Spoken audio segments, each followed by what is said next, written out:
Que la lumière engendre toujours la lumière, éternellement la lumière. Je vous retrouve à nouveau dans cette petite capsule pour partager avec vous des connaissances chtoniennes. Vous commencez donc à être déjà habitué avec certaines terminologies, c'est tout à fait normal. Et nous avons fait beaucoup de chemin pour arriver à nous comprendre parce qu'il s'agit vraiment d'un changement de paradigme intérieur. Et tant que vous ne réorientez pas votre paradigme intérieur pour l'ajuster au principe premier des choses, et il y a souci. Le nom que vous portez a un principe premier. Tout ce que vous faites dans la vie, toutes les choses possèdent leur principe premier. Et lorsque vous allez apprendre à collaborer avec le principe premier des choses, vous serez dans la divinité. C'est de cette façon qu'on agit sur des plans supérieurs avant d'agir sur des plans de matière beaucoup plus lourdes. Aujourd'hui, je voudrais vous entretenir sur un sujet dont on ne cessera jamais de parler tellement son contenu est illimité. Il s'agit des manes ancestrales. Je vais juste ouvrir un pan. Je vais ouvrir un aspect. Lequel aspect nous l'aborderons naturellement au cours de ce séminaire qui aura lieu sur Paris les 14, 15 et 16 juillet 2022, dont les précisions vous seront données par rapport à l'organisation, au prix et tout ce qui suit. Vous aurez toutes les informations. Nous sommes en train de travailler à cet effet. Et donc, au cours de ce séminaire pratique, nous allons également travailler énormément avec les manes ancestrales. Ici, j'aimerais juste vous parler d'un aspect des manes ancestrales, d'un aspect qui fait que lorsque vous ne le savez pas, vous n'en bénéficiez pas. Souvent, lorsqu'on parle des manes ancestrales, les gens confondent les manes ancestrales avec les ancêtres. J'ai toujours dit, c'est vrai, par abus de langage, on dit tous les ancêtres, et c'est vrai, ce n'est pas faux. Encore faut-il savoir ce qu'on appelle les ancêtres. On en parlera. Ici, il s'agit fondamentalement des manes des ancêtres. Comprenez bien, il s'agit des manes ancestrales. Alors, le pan que j'aimerais ouvrir ou l'aspect que je voudrais aborder avec vous, c'est justement la force des manes ancestrales.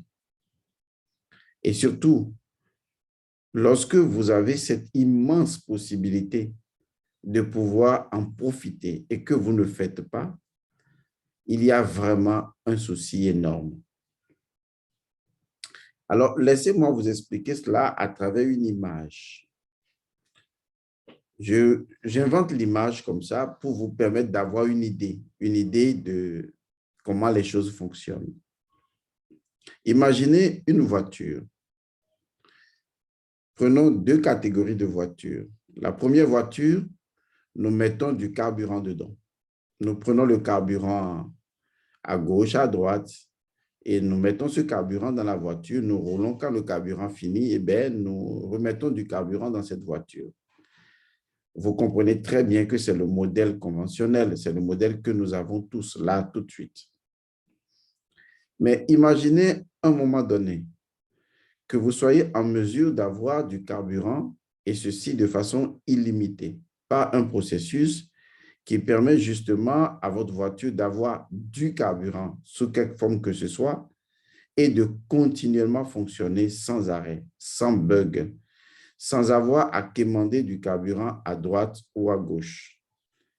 Et dans cette autonomie, l'individu est en mesure, grâce au nombre 3, 6, 9, qui sont les nombres magiques des fractions de l'œil de Russe cachées, vous puissiez être en mesure de produire et de reproduire cette énergie encore et encore de façon indéfinie. Est-ce que vous comprenez la situation? Alors, laissez-moi vous clarifier la situation. Pour le moment, lorsque vous êtes coupé des mannes ancestrales, c'est comme si vous avez une voiture, vous êtes obligé d'acheter du carburant à gauche, à droite, de quémander du carburant. Le jour où on vous dit que ce carburant est manquant, que ce carburant n'existe plus, vous êtes obligé d'attendre jusqu'à ce que le carburant soit à nouveau disponible pour fonctionner. Et si le carburant dépend d'une autre personne, d'une autre identité, d'une autre culture, c'est que vous êtes mal barré parce que justement, vous ne fonctionnerez jamais bien. Vous serez toujours en défaut. Et c'est vrai, en ce moment, on dit que vous fonctionnez par défaut. Même fonctionner par défaut, c'est vous faire une fleur. En réalité, vous ne fonctionnez pas du tout. Vous dysfonctionnez. Et c'est ce que la plupart des gens font aujourd'hui, c'est de dysfonctionner dans une normalité qui, en fait, elle est complètement absurde. Mais comme j'ai coutume de le dire, quand vous avez plusieurs personnes qui sont folles, ben, toutes ces personnes se croient tout à fait normales. C'est ce que j'appelle la normalité de la folie. Aujourd'hui, c'est ce qui se passe dans notre société. On normalise la folie. On considère la folie comme étant normale. Et l'intelligence est barrée. Et quand vous voulez être très intelligent, c'est-à-dire quand vous voulez sortir de cette folie négative, vous êtes considéré comme un homme à abattre, une personne qui veut remettre les choses à l'envers, alors qu'en fait, vous voulez les remettre à l'endroit. Il est important de comprendre que toute personne dispose à son actif, dans sa propre spiritualité, d'une force inépuisable. Cette force inépuisable, c'est ce qu'on appelle justement les mannes ancestrales. Je viens de dire que c'est complètement différent des ancêtres. Je parle des mannes ancestrales. Vous savez, de façon générationnelle, en tant qu'individu existant, lié naturellement à une lignée de sang, nous avons dans cette lignée de sang, remontant jusqu'à la source, une force, un pouvoir, quelque chose d'extraordinairement magique. Les mannes ancestrales, au départ, étaient tout simplement des mannes, pas forcément ancestrales. C'était ou c'est une force primordiale. C'est la force que nous pourrions appeler le lien, la colonne vertébrale de la lignée de sang. Quelque chose qui fait que un ascendant peut avoir un descendant qui devient un ascendant d'un autre descendant. Et donc, ce lien qui part de la source et qui relie les différents ascendants et descendants dans une lignée ad vitam aeternam, ce lien, c'est justement une force qui nous connecte à la source et dont les ancêtres ont disposé et y ont laissé ce que je pourrais appeler leur expérience, leur marque. Et c'est ainsi que c'est devenu les mannes ancestrales. Autrement, il y a d'abord les mannes, où la manne elle-même est ensuite devenue les mannes ancestrales. Parce que pour que les mannes ancestrales existent, il faut forcément qu'il y ait cette force que les ancêtres aient utilisée. Souvent, cette force s'appelle généralement le ka, de telle sorte que ce lien qu'on appelle la sangha relie la source à tous les descendants à travers l'utilisation que les ancêtres ont fait de cette force, ce qu'on appelle les mannes ancestrales. Tout à l'heure, je parlais des deux voitures. Vous avez donc une voiture qui refuse d'être connectée aux mannes ancestrales et donc d'être connectée aux mannes et d'aller à la source de sa propre identité, car si les mannes ancestrales fondent une vérité incontournable, inébranlable et indestructible, c'est le retour à l'identité, à la source. C'est de la nature des mannes et des mannes ancestrales de nous retourner inévitablement à la source des choses. C'est pour cette raison que aucun individu ne peut être fort sans la source, sans un retour à la source. C'est fondamental. Lorsque vous suivez l'histoire de Neo dans Matrix, vous vous rendez compte qu'à un moment donné, il devrait retourner à la source à travers les multiples personnalités de sa propre réalité qu'on appelle les néo-passés et qu'il a dû réintégrer, qu'il a dû comprendre lorsqu'il rendit visite, n'est-ce pas, à l'architecte avant de retourner à la source lui-même. Il a choisi une voie, la voie de la Ma'at, c'est-à-dire la voie de l'amour. Alors que beaucoup de personnes lui prédisaient la guerre, beaucoup de personnes lui prédisaient de faire ceci, de faire ça, mais il a tenu à l'amour, il a fait quelque chose de formidable. Je vous ramène donc à cette vérité fondamentale, selon laquelle les mânes, dans leur principe premier, nous retournent toujours à la source. Et les mânes ancestrales sont cette potentialité, cette énergie, cette force, ce pouvoir, cette puissance magnétisée par l'activité, l'action de nos ascendants et qui possèdent la capacité, dans leur activité intrinsèque, de nous retourner au fondement même de notre propre identité source. Et tant qu'un individu n'est pas connecté au man et de surcroît aux manes ancestrales, il ne retournera jamais à la source. Et s'il ne retourne jamais à la source dans son propre esprit, alors il n'aura absolument jamais la force d'accomplir les choses. Il sera toujours coupé, entrecoupé. Et souvent, il voudrait aller plus loin, mais il manquera du carburant. Il doit aller en emprunter à gauche, en emprunter à droite. Il va fonctionner quelque temps et après, il va revenir à zéro parce que le carburant, il ne le produit pas lui-même. La force des ancêtres se trouve dans le code 369, qui est donc un code d'Osiris, qui est caché dans la nature de l'œil d'Horus.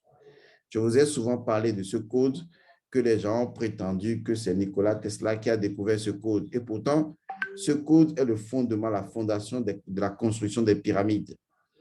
Ce code, il est en relation avec la conscience elle-même et surtout avec l'autonomie de la conscience et la capacité que la conscience a de se générer d'elle-même indéfiniment. En fait, c'est la source, tout simplement. Lorsque vous voyez le code des fractions de l'œil d'Horus, 1, 2, 4, 8, 16, etc., vous voyez l'évolution du fœtus. Mais comme je l'ai dit, les nombres manquants, c'est les 3, 6, 9. On les appelle les nombres invisibles parce que cachés dans l'engrenage, ce sont ces nombres qui permettent la possibilité des fractions de l'œil d'Horus ou des nombres 1, 2, 4, 8, 16, etc. C'est les nombres qui fondent la conscience de l'activité, de la création elle-même, de la vie et la capacité que ces nombres ont de s'auto-générer d'eux-mêmes, c'est-à-dire d'être la source, par la source de la source elle-même. De toute façon, j'ai commencé à écrire un livre, j'ai craqué le code de l'amour 369. Ce que je vous dis est déjà dans ce livre qui va sortir bientôt. Mais ici, j'aimerais attirer votre attention sur le fait qu'il y a ce que je pourrais appeler une vérité fondamentale à honorer les ancêtres. D'abord, à honorer les parents énergétiques et à honorer les ancêtres énergétiques. Peut-être que cette terminologie vous irait mieux. Parce qu'en fait, quand on parle des mânes ancestrales, il ne s'agit pas de personnes. Il s'agit de structures énergétiques qui fondent votre identité, qui font partie de ce que je pourrais appeler votre sanka personnel, c'est-à-dire de votre lignée, de votre lien à la source. Votre lien à la source est jalonné de force, est jalonné de présence, est jalonné de pouvoir et de puissance, est jalonné d'un certain nombre de dispositifs laissés par ceux-là qui ont déjà utilisé cette force dans votre lignée de sang et qui vous confèrent l'expérience et la conscience de l'expérience de cette force afin que tous leurs acquis deviennent votre héritage. C'est ça qu'on appelle un héritage. Un héritage, le mot héritage est en relation avec héritier. Et le mot héritier, c'est un nom d'Horus, car Horus est l'héritier. Quand tu dis héritier, on dit Horus. Vous allez entendre ces temps-ci, les Russes disent Oura, Oura. Oura, c'est le nom d'Horus. C'est Oura, Oura. Parce que si vous demandez même aux Russes ce que ça signifie, ils vont vous dire, mais c'est un chant de la victoire. Oui, certes, c'est un chant de la victoire. Vous le trouverez même dans les dictionnaires, c'est un chant de la victoire. Mais qu'est-ce que ça signifie vraiment sur le plan de la symbolique des choses? En fait, Hur, Hura ou Hur, c'est le nom d'Horus. Or, Horus représente l'élévation. Horus représente également la victoire parce qu'il a toujours gagné contre Seth. D'où l'expression dictionnaire Oura, Oura, parce qu'on veut montrer la victoire. Mais c'est le nom d'Horus. C'est le nom de la divinité Horus. C'est le nom de la divinité aurienne. Il faut le comprendre comme ça. C'est ça le fondement des choses. Et toute l'histoire, l'historiographie de ce nom, c'est beaucoup plus profond que ce que Oura simplement signifie. Parce que c'est non seulement la victoire, mais c'est également la math, c'est également le pouvoir dirigeant, c'est également la force d'honorer les ancêtres, c'est également la connexion entre les trois natures d'Osiris, la nature de la momie d'Osiris, de Osiris qui gouverne l'Égypte et de Osiris le transcendant. En fait, c'est tout simplement le lien. Est-ce que vous voyez ce que ça veut dire? C'est le lien. C'est en même temps le lien entre le monde invisible et le monde visible. En fait, c'est un mot qui nous permet d'aller puiser à la source. C'est ce qui nous rend dignes. C'est ce qui nous rend original. C'est ce qui nous rend authentique. Dans l'Assemblée des dieux, dans l'Égypte antique, Seth a toujours voulu renverser son neveu Horus. Mais à cause du père d'Horus, c'est-à-dire Osiris, Horus est naturellement, vous voyez, même s'il va le mériter, il est naturellement, il est principalement par le droit du sang. Il est naturellement, il est principalement le pouvoir dirigeant de l'Égypte antique. Ça veut dire que vous, moi, grâce à nos ancêtres, puisque Osiris représente également les ancêtres, grâce à nos ancêtres, nous sommes, vous voyez, héritiers, nous sommes dignes d'eux. Est-ce que vous voyez? Mais être digne ne nous empêche pas de nous dignifier. C'est-à-dire que nous allons, tout en sachant que nous sommes dignes, mettre à l'épreuve notre dignité. C'est l'épreuve de la dignité que constituent les épreuves d'Horus. Mais vous devez savoir que naturellement, intrinsèquement, par le lien du sang, vous êtes héritier, vous êtes digne. Vous êtes celui qui est positionné sur l'estrade, sur le trône, celui qui est élevé, celui qui va dans le lointain, qui est plus haut que tous les autres, celui qui est Hura. Vous voyez, c'est aussi simple que ça. Donc, si vous voulez vous élever comme Horus pour aller plus haut dans la dignité, diriger efficacement votre vie, avoir la force inépuisable d'accomplir les choses, si vous voulez le faire, alors vous êtes obligé de connaître le principe premier des mannes ancestrales et de les utiliser pour pouvoir aller de l'avant. Parce que si vous n'avez pas les mannes ancestrales avec vous, si vous n'avez pas le principe premier des mannes ancestrales avec vous, alors vous ne produisez pas votre propre force, votre force à la source. Vous allez simplement quémander telle identité par-ci, telle identité par-là, une force temporaire par-ci, une force temporaire par-là. Mais où êtes-vous finalement?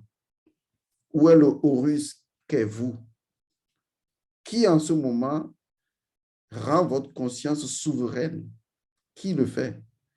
Ah oui, c'est vrai, je sais, vous avez confiance dans un Bokono. Donc, c'est lui qui est votre Horus dans votre conscience. Ah oui, vous avez confiance en tel grand maître. Oui, c'est lui qui est Horus dans votre conscience. Donc, si je comprends bien, vous refusez d'être l'Horus de votre conscience en honorant la force qui fait de vous une identité aurienne, c'est-à-dire les manes ancestrales. Car seules les manes ancestrales, dans la dignité, ont le pouvoir de vous couronner, de faire de vous l'authentique, l'original, celui qui, de la force, détient le pouvoir d'accomplir des choses extraordinaires. Donc, vous avez besoin des manes et plus encore des manes ancestrales. Car les manes ancestrales elles-mêmes, il ne faut pas que j'aille plus loin parce que vous risquez de ne pas comprendre, les manes ancestrales elles-mêmes ne sont que un symbole ou une symbolique des manes fondamentales qui typifient votre propre généalogie individuelle. Il y a cette corrélation, mais elle est beaucoup plus subtile, plus profonde.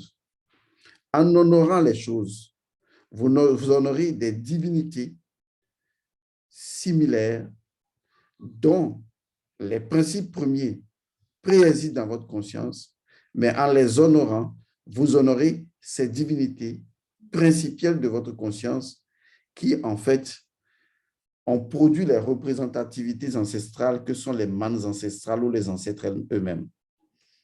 Pour le moment, vous ne pouvez pas comprendre. Pour le moment, vous essayerez de comprendre avec le cerveau. Mais si moi, j'ai un conseil à vous donner, c'est qu'il faut que vous honoriez vos ancêtres. De toute façon, à travers ce que j'appelle le séminaire des 14, 15 et 16 juillet 2022 à Paris, eh bien, nous allons apprendre à honorer les ancêtres.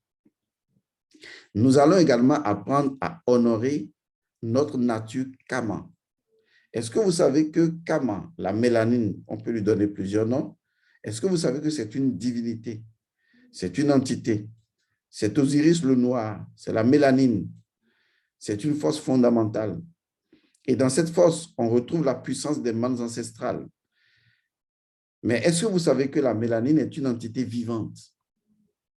Je pèse mes mots. La mélanine est une entité vivante. C'est un esprit vivant. Pour finir, je voudrais annoncer à tous ceux qui nous suivent en ce moment que nous avons sorti un autre livre. Ce livre, il est intitulé Sangha. Je dis bien, le livre est intitulé Sangha, le portail de la conscience immanente et transcendante. C'est le titre du livre. Et il y a comme sous-titre de ce livre, Rites et cérémonies chtoniens pour l'équilibre identitaire. Vous voyez que cela se rapproche évidemment de la conférence, ou enfin, du séminaire de Paris, séminaire de 14, 15, 16 juillet à Paris. Vous voyez que ça se rapproche énormément. Je répète, le livre s'intitule Sangha, le portail de la conscience immanente et transcendante, avec comme sous-titre Rites et cérémonies chtoniens pour l'équilibre identitaire. Alors, laissez-moi vous dire ceci clairement, à plusieurs niveaux. Je vais dire 3 étapes.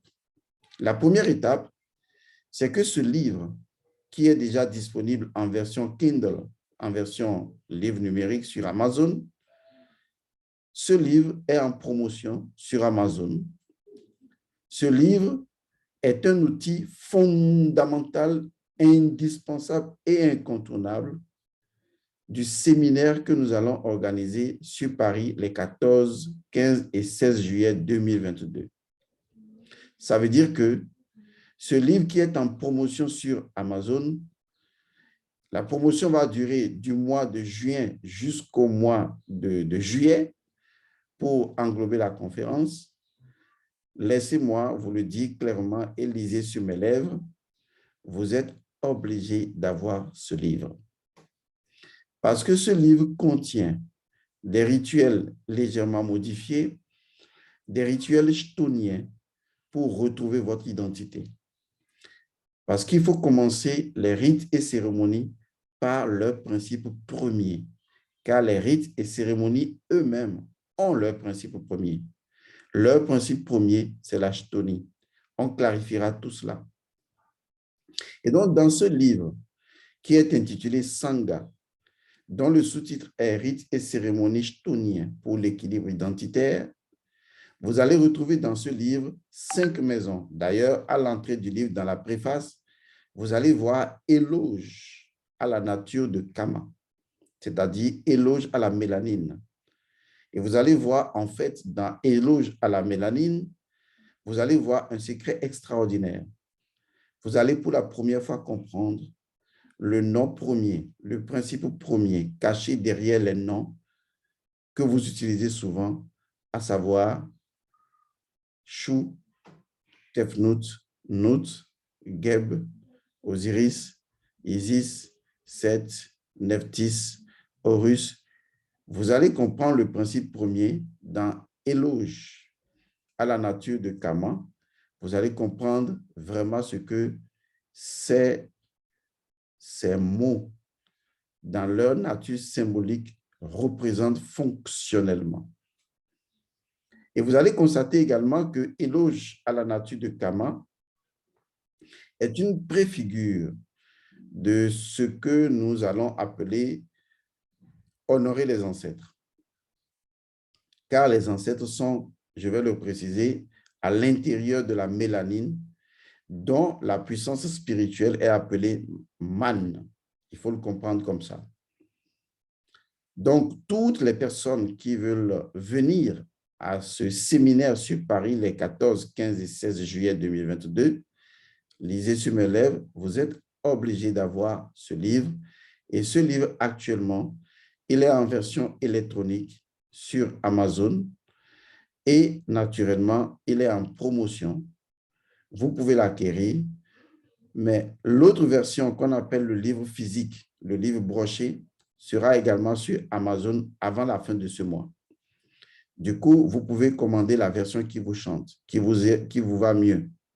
Mais c'est son contenu qui sera exploité tout au long de ce séminaire. Mais tout ce qui va se faire durant le séminaire à Paris ne se trouve pas dans le livre. La grande partie, disons 50%, les autres, nous viendrons avec. Et dans ce livre extraordinaire, phénoménal, vous n'en trouverez jamais deux, puisque ce livre refonde les rituels chtoniens. Dans ce livre, vous allez trouver, disons, 5 maisons. D'accord? Vous allez trouver 5 maisons. Vous allez trouver la maison de la vie, Père Ankh. Parce que dans l'Égypte antique, c'est la première maison fondamentale. Et les enseignements de la première maison ou les rites et cérémonies de la première maison, Père Ankh, déterminent totalement tous les rites et cérémonies à venir. Si vous ne maîtrisez pas la maison de la vie, vous ne maîtrisez rien, car c'est là que vous pouvez influencer les forces chtoniennes, qui sont de deux natures, les forces épichtoniennes, qui sont des forces d'élévation, et les forces hypochtoniennes, qui sont des forces souterraines. Donc, vous aurez la maison de la vie et les rituels appropriés à ces maisons de la vie qui sont modifiés pour l'adapter à notre condition de personnes soi-disant modernes. Vous aurez un autre chapitre dans le livre, c'est la maison de l'eau, appelée également Père Nun, qui sera dédié naturellement à Osiris. Et vous aurez également à faire des rituels en relation avec cette maison. Ce que je peux vous dire, c'est que si vous réussissez les initiations, car il s'agit des initiations vraies, si vous réussissez les initiations de ces maisons, surtout la maison de l'eau, vous êtes en mesure de vous purifier uniquement avec de l'eau, sans aucun ingrédient à y ajouter. Vous aurez également une autre maison, ce qu'on appelle Père Nature. C'est la maison des jumeaux. C'est exprès que ça a été nommé ainsi, la maison des jumeaux. C'est là que vous comprendrez le principe inaliénable, fondamental à toutes les divinités et à toutes les existences. Tout existant préexiste à sa propre existence et vous aurez le rituel approprié pour que votre préexistence prenne totalement en main votre existence. Ça, vous le trouverez dans ce que j'appelle Pearl Nature, c'est-à-dire la maison des jumeaux. Vous trouverez également une autre maison. C'est naturellement la maison de la conscience. Et cette maison de la conscience est dédiée au dieu Atum, Pearl Tumon, qui est la maison de la conscience. C'est le chapitre le plus transformationnel qui ait jamais existé. Car lorsque vous maîtrisez la maison de la conscience, plus rien ne peut vous arrêter. D'ailleurs, si vous avez maîtrisé seulement la maison de la vie, rien que la maison de la vie, vous pouvez vous guérir, vous pouvez vous soigner, vous pouvez faire des choses extraordinaires. Mais vous devez travailler. Vous devez vous mettre au travail. Vous devez réveiller les forces ancestrales qui sommeillent en vous. Vous devez prendre et marcher dans les pas de vos ancêtres, tels qu'ils ont codifié les enseignements, en partant de leurs principes premiers jusqu'à leur effectivité dans le monde. Vous devez fonctionner de façon scientifique et en même temps spirituelle pour que les choses prennent vie, non seulement en vous, mais tout autour de vous. Donc, vous aurez à gérer cela avec Pearl Tumon ou la maison de la conscience. Et enfin, vous aurez la maison de la lumière, qui est la maison d'Horus, qui est Pearl Hor, et qui est symboliquement dédiée à ce hiéroglyphe qu'on appelle le secret de Poussin de Caille. Vous comprendrez alors la raison pour laquelle nous disons tout le temps que la lumière soit. Et donc, ce sont ces maisons-là, ce sont ces deux mots, comme on appelle maison, des forces primordiales qui constituent les bases sur lesquelles nous allons faire le séminaire des 14, 15 et 16 à Paris. Je vous le dis et je vous le répète, vous devez avoir ce livre physiquement ou en version numérique. C'est déjà disponible sur Amazon, notamment la version numérique. La version brochée physique sera disponible avant la fin de ce mois. En même temps, deuxième chose, j'aimerais dire donc à toutes les personnes qui vivent au Bénin, au Togo, ou des personnes qui aimeraient avoir le livre depuis le Togo, puisque nous allons produire ce livre également au Togo, mais pas avant 3 semaines, il faut comprendre, parce que l'imprimerie va faire son temps. Eh bien, pas avant 3 semaines.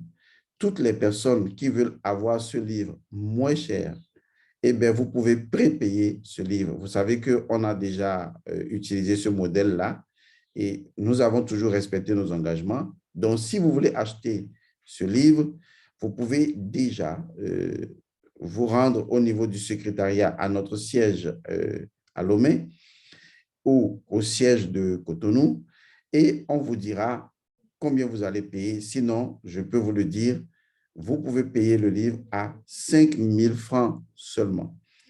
Vous aurez le livre à 5 000 francs si vous payez le livre avant sa sortie.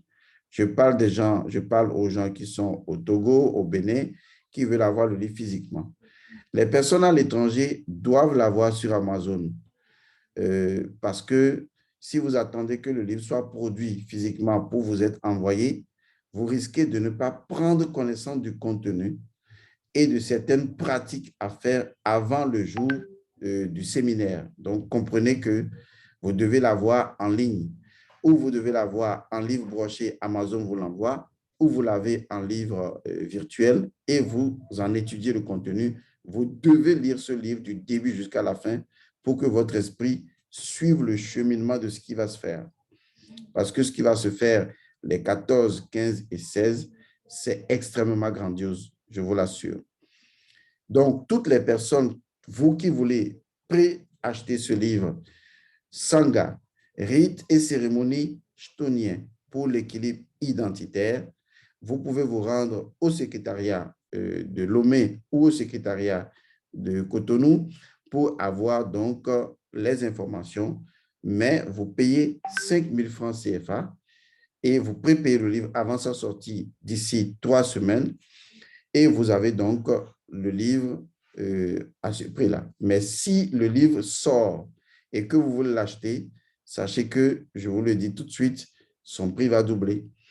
Donc, c'est ce qu'on appelle naturellement une promotion. À la fin de la promotion, nous allons réajuster le prix donc, de ce livre-là. Alors, si vous voulez joindre le centre par WhatsApp, bien sûr, le centre de Lomé, vous avez simplement à composer, à joindre le centre par WhatsApp, c'est plus 228 99 99 94 24 plus 228 99 99 94 24. Ça, c'est pour le centre de Lomé. D'accord? Et vous écrivez par WhatsApp à la secrétaire, elle vous donnera les informations de comment cela va se faire. Et vous pouvez commencer à vous inscrire à cet effet, payer par avance ce livre au prix de 5 000 francs avant sa sortie. Maintenant, si vous êtes au Bénin et que vous voulez faire ça avec le secrétariat du Bénin, eh bien, je vous donne également son WhatsApp. Ces deux numéros seront en bas de cette vidéo. Vous avez donc pour le Bénin plus 229, vous voyez, plus 229, 61, 47, 47, 97, plus 229, 61, 47, 47, 97, plus 229, 61, 47, 47, 97. Ça, c'est le secrétariat WhatsApp du Bénin. Vous pouvez joindre pour commencer déjà à vous inscrire à cet effet. Donc, pour les gens de la diaspora, vous l'aurez sur Amazon, en livre virtuel ou en livre broché. Je rappelle que le livre broché va sortir avant la fin de ce mois, mais le livre virtuel est déjà disponible et vous pouvez donc l'acquérir pour prendre connaissance du contenu. Et bien, pour la dernière chose, j'invite donc toutes les personnes, vous qui voulez faire des rituels chthoniens, de toute façon, ne vous en faites pas. J'attends juste la fin du mois pour vous donner beaucoup plus de précisions sur ce séminaire qui va avoir lieu à Paris, les prix, les conditions et tout ce qui va se passer. Et vous allez véritablement apprécier. On va faire une vidéo unique pour tout ça. Et vous allez pouvoir la suivre pour mieux comprendre l'organisation de ce qui va se faire. Mais là, je vous donne juste des informations qui sont très importantes que vous allez prendre d'ailleurs au sérieux pour pouvoir les mettre en place. Et donc, qu'est-ce que je vais faire? Je vais vous remercier d'avoir suivi donc, cette capsule que je voulais courte, mais bon, on est allé un peu plus loin. En résumé, retenez ceci. La force est disponible. Elle est intimement, je dis bien intimement liée à votre identité. Il n'y a jamais de force sans identité. Ce n'est pas possible, car l'identité demeure le distributeur ou la distributrice fonctionnelle et fondamentale de la force. S'il n'y a pas d'identité, il n'y a pas de force. Les peuples qui ont perdu leur identité ont perdu leur force. Ils deviennent incapables de créer, de construire durablement parce que la force est coupée par l'absence de leur identité.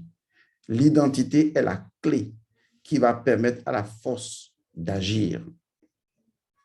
Et donc, les deux sont intimement liés. Dans la force ou la mana se trouvent les manes. Les manes ancestrales ou les manes sont des éléments configurateurs de la force, indispensables à la force, pour qu'elle ne demeure pas neutre dans sa nature, mais qu'elle soit viabilisée, vitalisée, qu'elle soit activée par un lien avec lequel vous êtes né, le lien du sang. Et donc, utiliser les manes et les manes ancestrales, c'est utiliser le moyen de vous reconnecter non seulement à votre identité, mais également à la source, c'est-à-dire la force. Et c'est ainsi que vous allez arrêter d'aller prendre de l'essence à gauche et à droite, d'aller emprunter des identitaires qui ne sont pas les vôtres et de vous égarer. Et c'est seulement en ce moment que vous allez retourner à la source de votre propre existence. L'existence étant les fractions de l'œil d'Horus, vous allez retourner à la source. C'est les nombres 3, 6, 9, dont s'est servi Thoth pour recréer l'œil d'Horus, car c'est là que se trouve la force. Elle est en relation avec l'amour, avec la mat, avec le djed, avec les us et coutumes, avec les mannes ancestrales, et c'est tout cela qu'on appelle le lien. J'espère que vous avez compris. J'espère que vous comprendrez. C'est la raison pour laquelle j'ai voulu faire ce séminaire à Paris qui est intitulé « Rites et cérémonies pour l'équilibre identitaire et le mieux vivre intégral ». C'est pourquoi j'ai voulu faire ce séminaire pour que les afrodescendants, les Africains à l'étranger puissent comprendre que la force vient de l'identité et que seule l'identité véhicule la force et qu'il existe des rites et cérémonies identitaires. S'ils ne sont pas faits, il n'y a pas d'identité, il n'y a pas de force, il n'y a pas de créativité, il n'y a pas d'effectivité, il n'y a pas d'efficience, il n'y a pas d'efficacité dans la vie concrète. Et le pire, c'est que lorsque cette identité est compromise, eh bien, vous sombrez dans une folie, la folie que j'appelle la folie japhétique, qui va induire la folie sémitique, parce que vous n'avez pas été dans la maison de Kama avant d'aller plus loin. Votre raisonnement ne marchera pas. J'insiste et je persiste. Et au fur et à mesure, quand nous allons entrer dans l'ère du Verseau, est-ce que vous savez ce qui va se passer? L'ère du Verseau, c'est l'ère de l'esprit. C'est l'ère du retour à la source. Ça veut dire que les forces anciennes, les forces chtoniennes vont se réveiller. Et quand elles vont se réveiller, il va se poser un problème ou une problématique, disons carrément une problématique. Le choix, la marque sur le front, selon l'Apocalypse. Mais c'est le choix. C'est-à-dire que les divinités chtoniennes qui sont en relation avec les profondeurs et les eaux vont maintenant choisir ceux qui seront en mesure de les porter. Et donc, vous serez les porteurs des forces chtoniennes. Soit vous serez dans les forces épichtoniennes ou dans les forces hypochtoniennes, ou vous serez tout simplement dans la capacité d'être un Aku, c'est-à-dire celui-là qui est un héros capable d'équilibrer les deux forces. L'ère du Verseau est dangereuse. Elle est dangereuse parce qu'elle va réveiller des profondeurs insoupçonnées de notre inconscient. Elle va réveiller des forces endormies, des forces dont vous n'aviez jamais entendu parler, des forces secrètes, des forces de la nature qui étaient considérées perdues. Disons tout simplement que pour la première fois de notre histoire, des forces endormies, des forces dites dépassées, des forces chtoniennes, souterraines, qui sont les tendons même de notre terre, ces forces vont se réveiller. La femme sera interpellée. Primordial, à l'ère du Verseau, la femme sera interpellée. Vous constaterez que je dis les choses petit à petit parce que je ne voudrais pas vous choquer. L'ère du Verseau va rendre fou beaucoup de gens. Parce que quand l'énergie de l'air du vaisseau va commencer à se répandre, beaucoup de personnes logico-logiques vont commencer à devenir folles. Parce que cette ère est très perturbante pour la raison. Je vous remercie. On se retrouve bientôt